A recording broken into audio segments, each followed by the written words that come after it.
Hello guys, welcome back to the channel. In today's video, I'm going to show you how we can automatically block calls while recording on Android phone.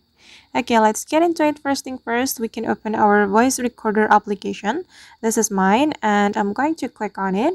And after we have our voice recorder application opened, we can go to the settings. We can click on these three dots and select settings. And here, if we want to automatically block incoming calls while recording, we can activate this feature. This block calls while recording. You just need to click on this toggle button to activate this feature. And now this feature has been turned on. And after we activate this feature, all of the incoming calls we got will be automatically blocked while recording on our Android phone. Alright guys, and that's how we can automatically block calls while recording on Android phone. I hope this tutorial will be useful for you. Thank you so much for watching and see you in the next video.